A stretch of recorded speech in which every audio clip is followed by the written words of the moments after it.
Study IQ IAS, अब तैयारी हुई अफोर्डेबल। वॉर यानी कि जंग, क्या ये अच्छी भी हो सकती है? Can it be good for anyone? क्या ये चीज किसी कम्युनिटी के लिए, किसी कंट्री के लिए या पूरे प्लैनेट के लिए अच्छी हो सकती है या नहीं? ये जानेंगे आज के इसी वीडियो में। So ladies and gentleman, boys and girls, welcome to study IQ। Study IQ में आपका बहुत बहुत स्वागत है। अगर आपने चैनल अभी तक नहीं सब्सक्राइब करा है तो इसको सब्सक्राइब करें और बेल बटन दबाएं, जिससे कि आपको अपडेट्स मिलते रहे हमारे वीडियोस के। ये सारे के सारे वीडियोस आप तक लेकर आ रहे हैं सिर्फ और सिर्फ इंडिया के टॉप एजुकेटर्स, और ये एनालिसिस आपके एग्जाम के लिए यूजफुल रहेगी। इसी के साथ साथ मैं आपको ये बता दूं, जितने भी स्टूडेंट्स IAS एग्जाम की तैयारी कर रहे हैं उन सभी के लिए स्टडी IQ क्यूरेटेड कोर्सेज लेकर आया है, जो कि स्टडी IQ की ऐप और वेबसाइट दोनों पे ही अवेलेबल है। तो IAS aspirants who are eyeing 2024 attempt, आप लोगों के लिए ये कोर्सेज लाइव है प्लेटफॉर्म पे, और जो पहला बैच है वो शुरू हो रहा है 14 नवंबर शाम को 6 बजे, 14th of November 6 PM। ये जो बैचेस हैं, इन बैचेस में 1000 plus hours of live teaching bye top faculties, जो कि पूरा सिलेबस प्रीलिम्स का और मेंस का कंप्लीट करेंगे आपके साथ। उसी के साथ साथ प्रीलिम्स ओरिएंटेड एनालिसिस, जिसमें आपको MCQ के द्वारा अब एप्लीकेशन सिखाया जाएगा। मेंस ओरिएंटेड एनालिसिस, जहां पे आपको आंसर राइटिंग और एनालिसिस समझाई जाएगी, प्रीवियस ईयर क्वेश्चंस एनालाइज करवाए जाएंगे। उसी के साथ साथ live doubt clearing sessions, and along with that a 1-to-1 mentorship session by a mentor who would be given to you। ये सारी की सारी चीजें आप तक लेकर आ रहा है स्टडी IQ, और ये सब कुछ जो है एक बहुत ही अफोर्डेबल प्राइस पे है, और वो प्राइस है 24,499। 24,500 रुपए के दाम पे आपको ये सारी चीजें मिल रही हैं सिर्फ और सिर्फ स्टडी IQ से। तो कोर्सेज जो है वो लाइव है, और जैसे कि आप जानते हैं हमारे जो कोर्सेज हैं वो टॉप फैकल्टीज पढ़ाती हैं। तो 14 नवंबर शाम 6 बजे जो है बैचेस स्टार्ट हो रहे हैं। क्योंकि 2024 का पहला बैच है और चिल्ड्रंस डे का अवसर है, आप ही लोगों का दिन है, तो इस वजह से आपको एक स्पेशल डिस्काउंट दिया जा रहा है, जो कि मेरा कोड लगाने से आपको मिलेगा। My code is Sanghi live. I repeat, my code is Sanghi live. आप देख सकते हैं, ये आप कोड यूज करेंगे सांघी लाइव, SANGHI लाइव। आप ये कोड यूज करेंगे तो आपको यही कोर्स 18,999 रुपए का मिलेगा, यानी कि 19,000 रुपए का मिलेगा। तो the course is 24,499 and this would be available to you at 19,000 rupees after using my code. All right, so this is a heavily discounted offer, and we'll make sure that you get top quality education. जितने भी PDFs मैं use करता हूं पढ़ाने के लिए, वो सारे के सारे PDFs हमारे टेलीग्राम हैंडल पे अवेलेबल होते हैं। मेरा टेलीग्राम हैंडल है ID आयुष सांघीज IAS अकेडमी। इसको आप सब्सक्राइब कर सकते हो। इस पे PDFs और उसके साथ साथ बाकी की चीजें, जैसे कि बैचेस की इंफॉर्मेशन और जितना भी शेड्यूल जो है आपकी क्लासेस का लगेगा, हमारी अपकमिंग क्लासेस का शेड्यूल जो है वो आपके साथ शेयर होगा। ये सारी की सारी चीजें आपको टेलीग्राम हैंडल पे मिलेंगी। उसके साथ साथ बहुत इंफॉर्मेटिव और इंटरेस्टिंग रील्स, MCQs, ये सब चीजें मैं अपने इंस्टा हैंडल पे अपलोड करता रहता हूं। This is my Insta ID and this is my Twitter ID। I am present on all social media platforms. You can get connected with me by subscribing to either of these. All right, I would recommend subscribe to all these handles. So let's come to the Russia-Ukraine conflict. Russia और Ukraine के बीच में जंग यानी कि war, उसका क्या impact हुआ? तो ये वॉर जो है ये 7-8 महीने के आसपास, 7 महीने से ऊपर हो गए हैं, और ये वॉर चली जा रही है, चली जा रही है, चली जा रही है। इस वॉर का कितना नेगेटिव इंपैक्ट हुआ है ये हम सोच भी नहीं सकते। We cannot even begin to fathom, we cannot imagine, it is unimaginable. लेकिन फिर भी लोग वॉर लड़ रहे हैं और कोई उनको रोक नहीं रहा है। ये कमाल की बात है, नोबडी इज स्टॉपिंग देम। चलो, उनके अंदर बुद्धि नहीं है, दो भाई, दो लड़के, दो दोस्त आपस में लड़ रहे हैं, उनके अंदर बुद्धि नहीं है, ईगोज आ गए बीच में। भाई बाकी तो सब सयाने हैं, उनका क्या हुआ? What happened to them? What happened to the other people? So The Russia-Ukraine war, like traditional wars, current war between the nation has impact across various sectors. इसका impact across sectors जो है वो देखने को मिलता है। तो जैसा कि हम जानते हैं वॉर का इम्पैक्ट नेगेटिव ही होता है, तो कई तरह के इम्पैक्ट्स होते हैं। सोशियो इकोनॉमिक इम्पैक्ट, तो सोशियो इकोनॉमिक इम्पैक्ट जहां पे लोगों की सोसाइटी पूरी की पूरी खत्म हो जाती है, घर बार खत्म हो जाते हैं, बिजनेसेस खत्म हो जाते हैं, तो उसका इकोनॉमिक इम्पैक्ट होता है। बच्चों पे क्या इम्पैक्ट होता है, मानसिक स्थिति पे कितना हेवी इम्पैक्ट होता है। So it has a social impact, it has mental impact, it has economic impact. हर चीज पे इम्पैक्ट है। आपका पूरा घर बार चला गया, आपका फैमिली आपकी चली गई, आपकी पढ़ाई लिखाई चली गई, आपकी कंट्री पूरी डिमोलिश हो गई, वो उसका आपके ऊपर मानसिक क्या असर पड़ा उसका तो कोई इमेजिन ही नहीं कर सकता। मेंटल हेल्थ के बारे में तो हम बात ही नहीं करते। तो ये सारी की सारी चीजें जो है ये प्रॉब्लमैटिक हैं, ये सब प्रॉब्लमैटिक चीजें हैं। लेकिन इसी के साथ साथ जो एक मिसिंग इंपैक्ट है या मिसिंग एंगल है वो तो हमने बात करी नहीं। हमने हर टाइप के इंपैक्ट की बात कर ली, इतना नुकसान, इतना नुकसान, इतने का नुकसान, पैसा लगा दिया, फिगर अटैच कर दी, इतने लोग मरे, वो भी है, नुकसानदायक है। लेकिन जो सबसे बड़ा मिसिंग इंपैक्ट है वो क्या है? That is the environmental impact, which is the most ignored impact, which now we have started to explore. तो एनवायरमेंटल इंपैक्ट कितना भारी हो सकता है उसका मैं आपको मैग्नीट्यूड बताता हूं, उसका एस्टिमेशन, अनुमान लगा के बताता हूं, जो यूक्रेनियन एनवायरमेंट मिनिस्टर ने और वहां के फाइनेंस मिनिस्टर ने बताया है।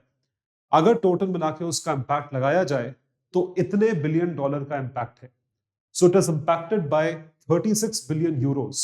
36 बिलियन यूरोस अगर उसे मॉनेटरी टर्म्स में इंपैक्ट लगाया जाए तो एनवायरमेंटल डैमेज को 36 बिलियन यूरोस पे इवैल्यूएट किया गया है, जिसमें सिर्फ और सिर्फ एयर पोल्यूशन को अगर देखा जाए उसका इंपैक्ट तकरीबन 25 बिलियन यूरो का है, 25 बिलियन यूरोस का इंपैक्ट है। इतना मैसिव इंपैक्ट है। तो ये impact on environment in monetary terms है। तो impact on environment in monetary terms इतना है। उसके ऊपर in terms of carbon dioxide emissions कितना मैसिव आपने CO2 एमिट करा है। हम बात कर रहे हैं नेट जीरो एमिशंस की। CO2 एमिशंस की अगर बात करी जाए तो आप देख सकते हैं 31 million ton carbon dioxide produce हो गया। अरे भाई इतने जंगल हैं, अगर कार्बन डाइऑक्साइड प्रोड्यूस हो रहा है तो उसे इनहेल कौन करेगा? पेड़ पौधे कहां हैं? Where are the natural lungs of the ecosystem? The natural lungs are forests, natural lungs are jungles. ये सारे के सारे अमेज़न फॉरेस्ट है, आरए फॉरेस्ट है, ये सारे फॉरेस्ट नेचुरल लंग्स हैं, यही ब्रीथ करते हैं तभी तो हमें ऑक्सीजन मिलता है। 31 million ton of CO2 has been produced, heavily produced. So obviously this is having a negative impact. इसका बहुत बड़ा इंपैक्ट है। तो ये तो बिल्कुल इग्नोर्ड एंगल है। इसके साथ साथ जो यूक्रेनियन एनवायरमेंट मिनिस्टर ने बताया, क्या millions of hectares of natural reserves are under threat, 1/5 areas are under threat, 2000 cases of environmental damages have been reported. तो ये एनवायरमेंटल इंपैक्ट है जिसको पूरी तरीके से इग्नोर कर दिया जाता था आज से पहले, आज की वॉर्स लड़ने से। जो वॉर्स पहले लड़ी जाती थी 2 साल 3 साल 4 साल, सीरिया की इतनी वॉर खत्म हो गई, अफगानिस्तान में इतनी वॉर हो गई, कभी इस चीज पे कोई फोकस था ही नहीं। We never had a focus on this, but now we have started to understand the missing angle, the missing impact, which is this is the missing impact, this is the missing angle. और ये सारी की सारी चीजें जो मैं आपको यहां बता रहा हूं, अब ये एक नया एंगल है। इतना आपने इंपैक्ट करा, इतना डैमेज करा, अब इसको जब रीसेट करोगे, दोबारा बनाओगे, दोबारा सड़कें बनेगी, दोबारा बिल्डिंग बनेगी, दोबारा फैक्ट्री बनेगी, इकोनॉमी रिजुविनेट होगी, उसकी वजह से वहां पे और कोयला जलाओगे तो और कार्बन डाइऑक्साइड एमिशन होगा। ठीक है भाई, एक तो बर्बाद करने का इंपैक्ट है, फिर उसको खड़ा करने का भी तो इंपैक्ट होगा ना, उसमें भी कार्बन डाइऑक्साइड एमिट होगा। उसका क्या इंपैक्ट है? उसका भी इंपैक्ट देखिए। Environment minister said 79 million tons of green house gas emissions और होंगी इसको रीसेट करने में, produce for the reconstruction of infrastructure. आप देख रहे हो, सोच वहां तक लेकर जाओ, take your thinking over there and try to analyze that what kind of impact are we facing. This is the heavy impact that we are facing. तो इस heavy impact को मद्देनजर रखते हुए डाउन टू अर्थ की story, in fact down to earth ने report करा, लेकिन वर्ल्ड एनर्जी आउटलुक की रिपोर्ट आई 2022 की कि वॉर से कुछ अच्छा भी निकल सकता है। और वॉर से अच्छा क्या निकला कि हमने green house gas emissions, carbon emissions को पॉजिटिवली लेते हुए रिन्यूएबल एनर्जी पे सारे देशों ने, पूरे दुनिया ने काम करना ऑलरेडी शुरू कर दिया है। और यही जो पॉजिटिव इंपैक्ट है रशिया यूक्रेन वॉर का, हम डिस्कस कर रहे हैं। This is what we are discussing. So, World Energy Outlook 2022 has stated what? The incentive to accelerate the transition to cleaner energy sources of fuel. तो cleaner energy sources of fuel इसकी तरफ impact देखा गया है, massive impact देखा गया है. वो इंपैक्ट क्या है, किस तरीके से इंप्लीमेंट होता है, ये चीज हम जानेंगे. तो दिस हैज बीन रिपोर्टेड. ये एक चीज पॉजिटिव निकल कर आई है. मतलब देखिए इतनी इतनी बर्बादी हो गई, इतना सब कुछ हो गया, और हम क्या ढूंढ रहे हैं? पॉजिटिव ढूंढ रहे हैं. इंसान को हमेशा ऑप्टिमिस्ट रहना चाहिए. अभी आप कल देख लो, एक बड़ा अच्छा फॉरवर्ड आया. हम दिल्ली से हैं, मैं दिल्ली से हूं. तो क्या होता है वहां पे, क्या हुआ दिल्ली में? सुबह से लेकर रात तक पोल्यूशन है. उसके बाद कल रात को अर्थक्वेक आ गया. तो अर्थक्वेक आया, हिलने लगा, मतलब पूरी धरती हिलने लगी, कमरा हिलने लगा, एवरीथिंग वाज शेकिंग. तो पहले हम पोल्यूशन इनहेल करें, फिर अर्थक्वेक से बचे, फिर अगले दिन जो है फिर उठ के काम पे चले. तो पॉजिटिव सोचिए, think positive, be positive, remain positive. That should be your spirit. So, when we talk in terms of environmental impact, what is it that we are talking about? Why Europe is looking for energy alternatives? तो down to अर्थ और इनकी जो report है, इन report के हिसाब से ये देखा गया कि लोगों ने ऑल्टरनेटिव सोर्सेज ऑफ फ्यूल ढूंढना शुरू करा है और ऑल्टरनेटिव सोर्सेज ऑफ एनर्जी ढूंढना शुरू करा है. उसके कई सारे रीजंस हैं, ये मैं आपको एक एक करके समझाता हूं. हम बात शुरू करेंगे यूरोपियन यूनियन से, क्योंकि यूरोपियन यूनियन में सबसे ज्यादा तेल की रिक्वायरमेंट अभी है. और देखिए क्यों यूरोपियन यूनियन की बात कर रहे हैं? तेल की रिक्वायरमेंट तो पूरी दुनिया में है, लेकिन यूरोपियन यूनियन के पास अपना इंडिजिनस सेल्फ प्रोड्यूस्ड ऑयल नहीं है. They import, and because they have imposed sanctions on Russia that they are not importing oil or energy resources from Russia, or the prices have escalated, which is why they are looking for alternative. और alternative में एक तो ये है कि traditional sources में आप दूसरे देशों से तेल इंपोर्ट करोगे, और उसका दूसरा ऑल्टरनेटिव ये है कि आप रिन्यूएबल एनर्जी पे पैसा जो है वो खर्च करोगे. This is what you have to do. So economic sanctions on oil and coal imports from Russia जो है, इसकी वजह से यूरोप जो है ऑल्टरनेटिव्स ढूंढ रहा है. ये पहला इंपैक्ट है. तो रशिया के ऊपर सैंक्शंस लगाने वाले ये सारे देश हैं, मोटे मोटे नेटो देश हैं, जैसा कि आप जानते हैं, कनाडा, यूएस, जर्मनी, यूके, ये सब है. So this is what has happened. So what is the status of Russia and global energy security? बड़ा अच्छा एनालिसिस है. ग्लोबल एनर्जी सिक्योरिटी को अगर मद्देनजर रखा जाए तो रशिया के ऊपर क्या इंपैक्ट है? What is the impact of Russia on the globe? So it's the world's third largest oil producer after Saudi and the US. तीसरा सबसे बड़ा तेल का प्रोड्यूसर है रशिया. तो जाहिर सी बात है उसके उतने टेकर्स होंगे, कंज्यूमर्स होंगे. बिल्कुल हैं या थे, सैंक्शंस लगने के पहले थे. So about 60% of Russia's oil exports go to OECD Europe. वो यूरोप जाता है, and another 20% go to China. 80% तेल जो है, आप सोच के देखिए, रशिया का जितना जाता है उसमें से 80% यूरोपियन यूनियन और चाइना चला जाता है, और कुछ काफी मतलब एक परसेंटेज इंडिया भी आता है. In November last year, the latest month for which official monthly oil statistics are available, OECD imported 4.5 of oil from 34% of its oil have been imported from Russia. 34% उनका तेल रूस से आया था. मतलब इतना हेवी इंपैक्ट रशिया पे भी पड़ा होगा इकोनॉमिकली कि उनसे तेल खरीदने के लिए सैंक्शंस लग गए हैं. This is what has happened.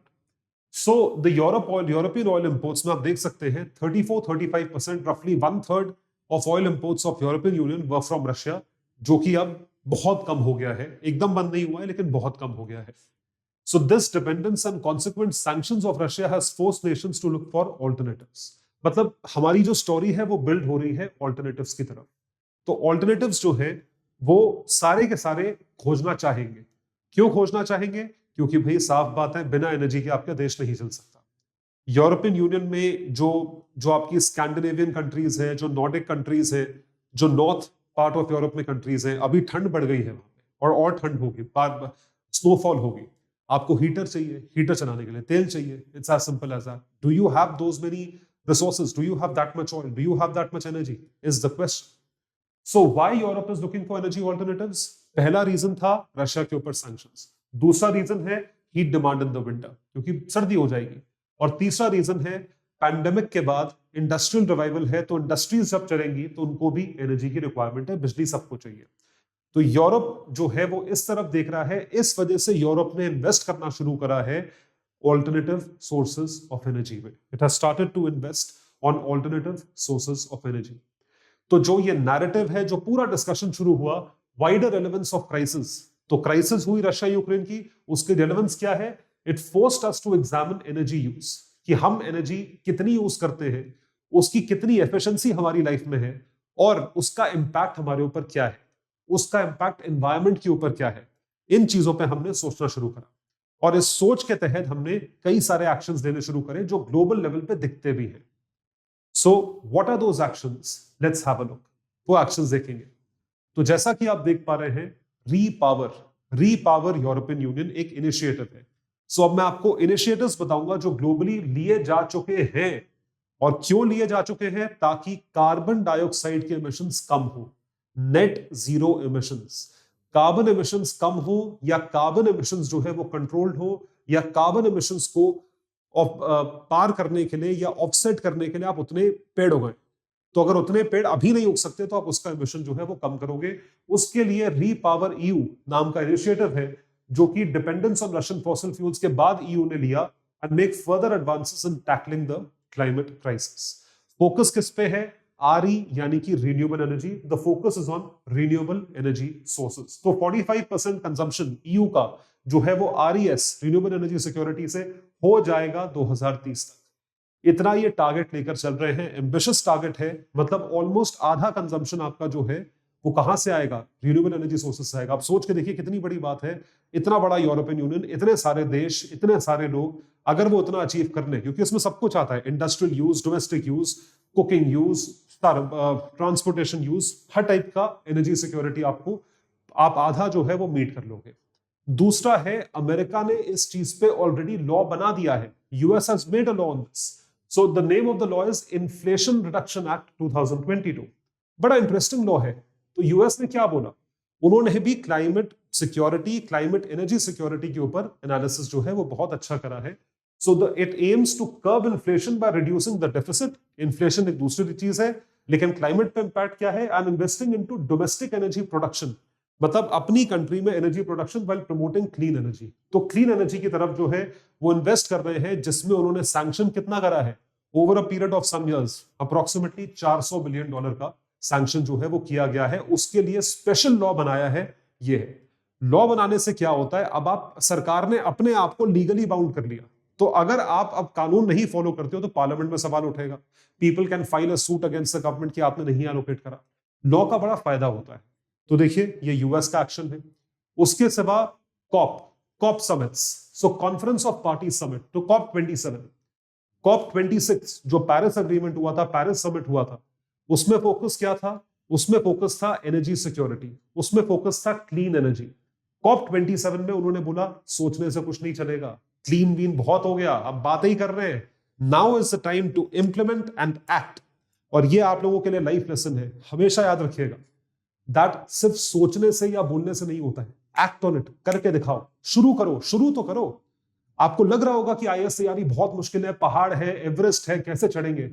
अरे एक कदम तो बढ़ाओ, एक कदम बढ़ाओ, एक कदम हम बढ़ाएंगे, साथ साथ चलेंगे और एग्जाम को क्रैक करेंगे, साथ साथ मेहनत करेंगे, एग्जाम को क्रैक करेंगे, ये बात याद रखिएगा। So we will move forward and we will crack the exam. And this is what we learned from the COP27 summit. They did not come up with anything new.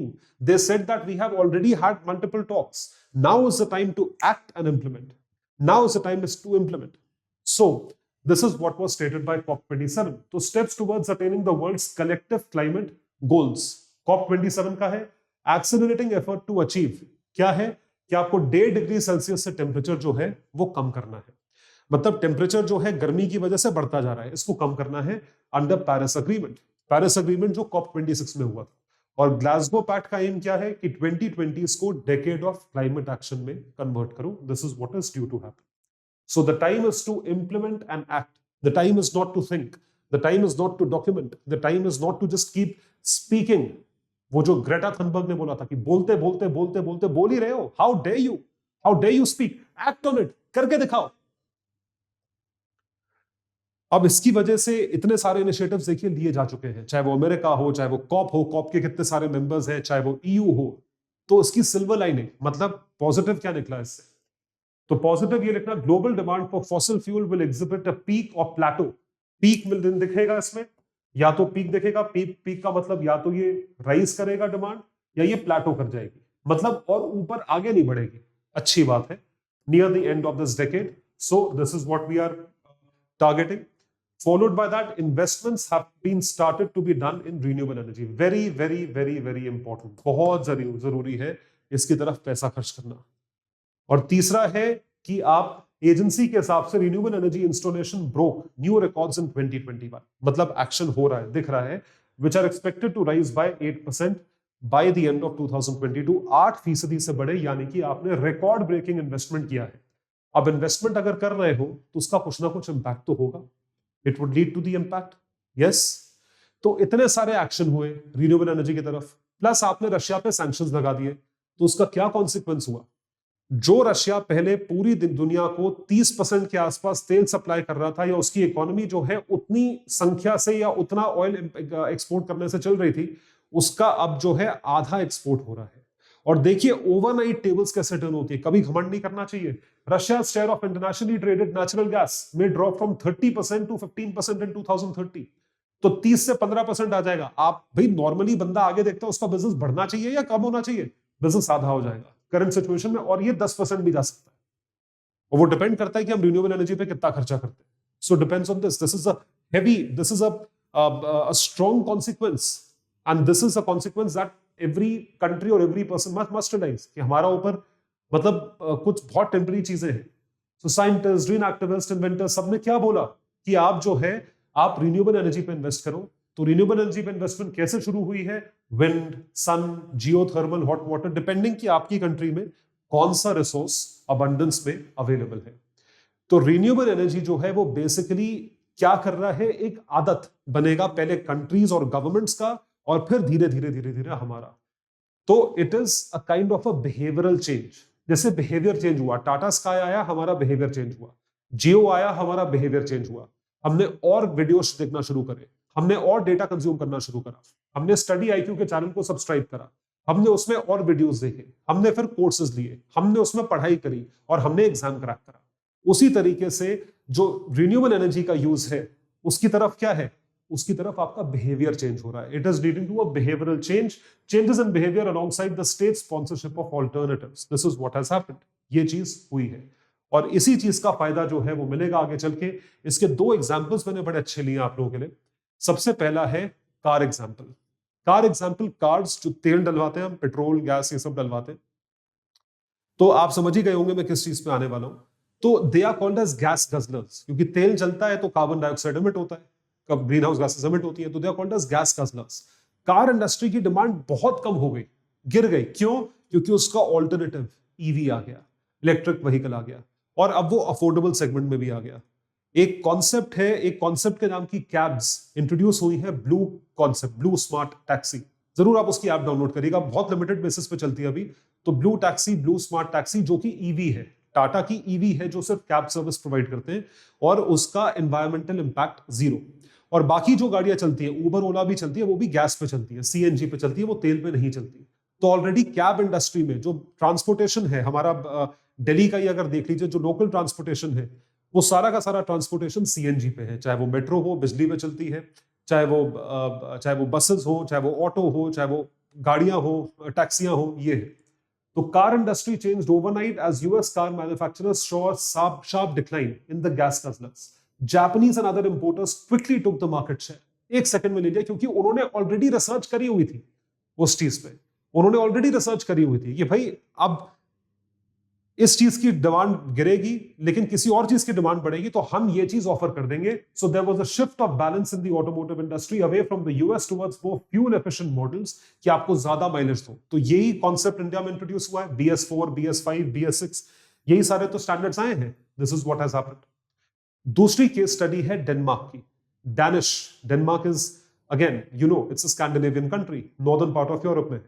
तो उसकी case study जो है वो हमें ये दिखाती है कि किस तरीके से डेनमार्क ने 1970 से ऑल्टरनेटिव सोर्सेज ऑफ एनर्जी पे, यानी कि विंड टर्बाइन, विंडमिल जो चलता है, उस पे काम करना शुरू करा.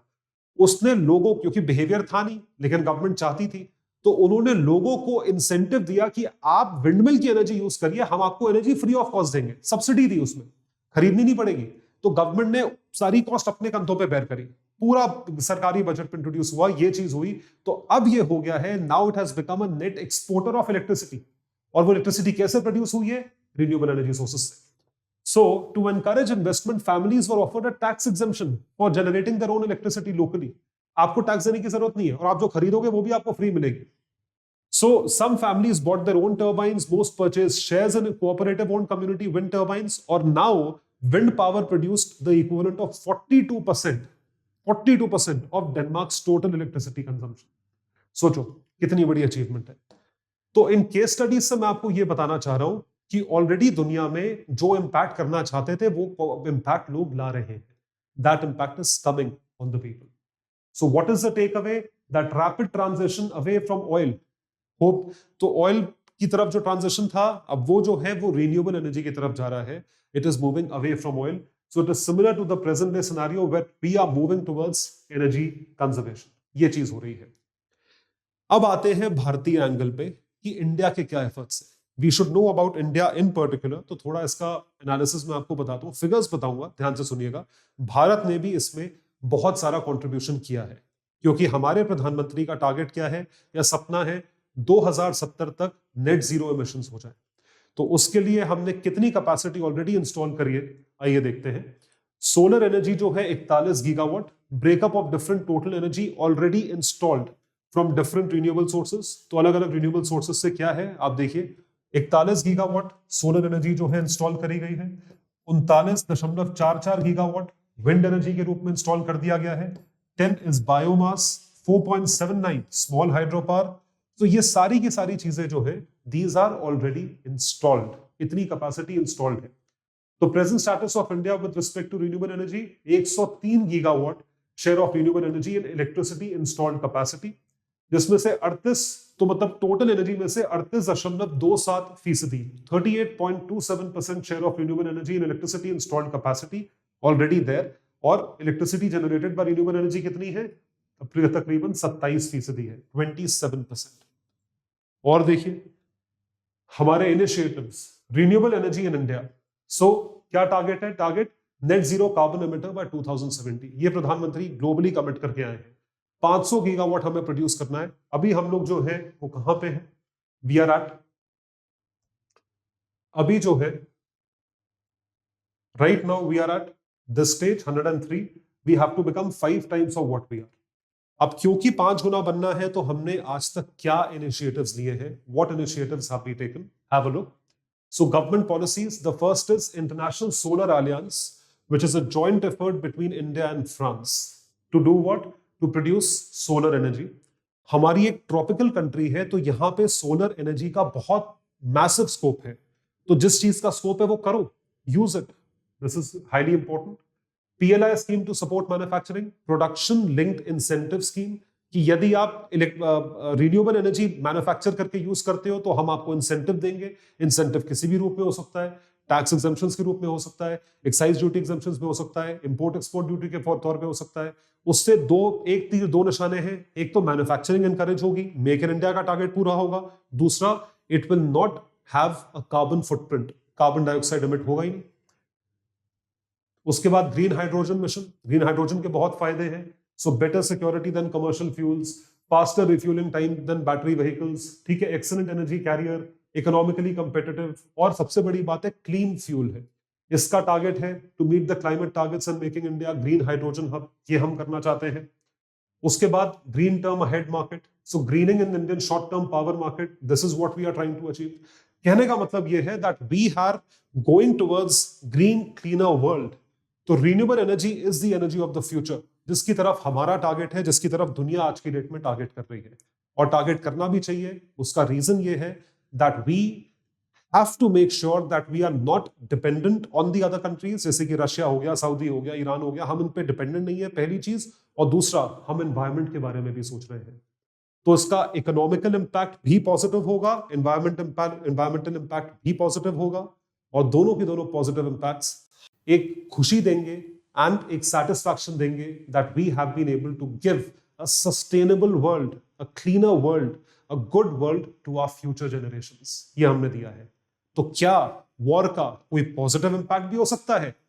इसको कमेंट सेक्शन में लिखकर बताइएगा. Thank you so much everyone. All the best. Take care.